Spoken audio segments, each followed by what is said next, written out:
देखिए, पहले तो जेपीसी बना करके एक नाटक किया गया और उसके बाद जितने सदस्य थे अपोजिशन के, उनकी किसी की बात को न सुनना, उनके दिए गए नोट्स को डिलीट करना, ये जो एक तरह से संसदीय परंपरा में जिस तरह से जेपीसी के जो अधिकार हैं उसको बाईपास करके सरकार जो करना चाहती है वो बहुत शर्मनाक है।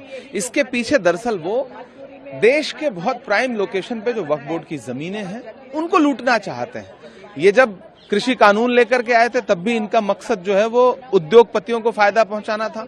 आज इन्होंने वक्फ बोर्ड पे हमला बोला है, कल ये जो है वो गुरुद्वारों पर हमला बोलेंगे, परसों मंदिरों पर बोलेंगे, फिर चर्चों पर बोलेंगे। ये दरअसल उद्योगपतियों को फायदा पहुंचाने वाली सरकार है। इसलिए अपोजिशन लगातार मजबूती के साथ इस मुद्दे पर सरकार से कह रहा है कि आप वक्फ बिल जो लेकर के आए हैं और उसमें जेपीसी की रिपोर्ट जो आपने टेबल किया, आप अपोजिशन को क्यों नहीं सुनना चाहते?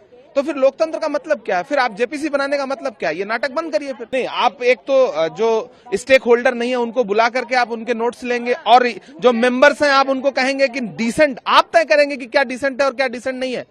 जो आप चाहेंगे वही होगा। डिसेंसी तय कौन करेगा?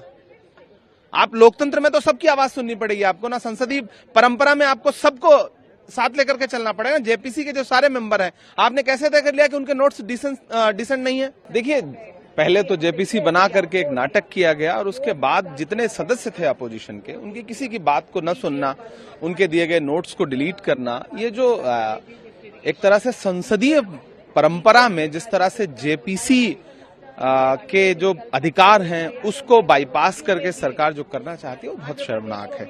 इसके पीछे दरअसल वो देश के बहुत प्राइम लोकेशन पे जो वक्फ बोर्ड की जमीनें हैं उनको लूटना चाहते हैं।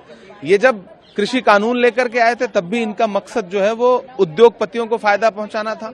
आज इन्होंने वक्फ बोर्ड पे हमला बोला है, कल ये जो है वो गुरुद्वारों पर हमला बोलेंगे, परसों मंदिरों पर बोलेंगे, फिर चर्चों पर बोलेंगे। ये दरअसल उद्योगपतियों को फायदा पहुंचाने वाली सरकार है।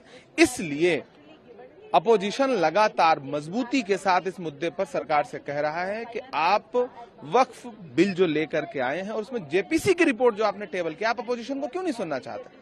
तो फिर लोकतंत्र का मतलब क्या है? फिर आप जेपीसी बनाने का मतलब क्या है? ये नाटक बंद करिए। फिर नहीं, आप एक तो जो स्टेक होल्डर नहीं है उनको बुला करके आप उनके नोट्स लेंगे और जो मेंबर्स हैं आप उनको कहेंगे कि डिसेंट, आप तय करेंगे कि क्या डिसेंट है और क्या डिसेंट नहीं है।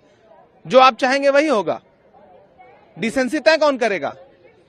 आप लोकतंत्र में तो सबकी आवाज सुननी पड़ेगी आपको ना, संसदीय परंपरा में आपको सबको साथ लेकर के चलना पड़ेगा। जेपीसी के जो सारे मेंबर हैं, आपने कैसे तय कर लिया कि उनके नोट्स डिसेंट नहीं है? देखिए, पहले तो जेपीसी बना करके एक नाटक किया गया और उसके बाद जितने सदस्य थे अपोजिशन के, उनकी किसी की बात को न सुनना, उनके दिए गए नोट्स को डिलीट करना, ये जो एक तरह से संसदीय परंपरा में जिस तरह से जेपीसी के जो अधिकार हैं उसको बाईपास करके सरकार जो करना चाहती है वो बहुत शर्मनाक है।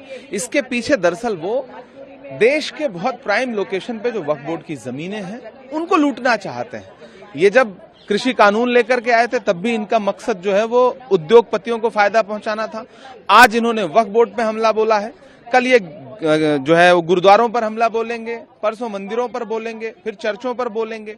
ये दरअसल उद्योगपतियों को फायदा पहुंचाने वाली सरकार है। इसलिए अपोजिशन लगातार मजबूती के साथ इस मुद्दे पर सरकार से कह रहा है कि आप वक्फ बिल जो लेकर के आए हैं और उसमें जेपीसी की रिपोर्ट जो आपने टेबल किया, आप अपोजिशन को क्यों नहीं सुनना चाहते? तो फिर लोकतंत्र का मतलब क्या है? फिर आप जेपीसी बनाने का मतलब क्या है? ये नाटक बंद करिए। फिर अमर उजाला जीवांजलि के सारथी की मदद लें और महाकुंभ में स्नान जरूर करें।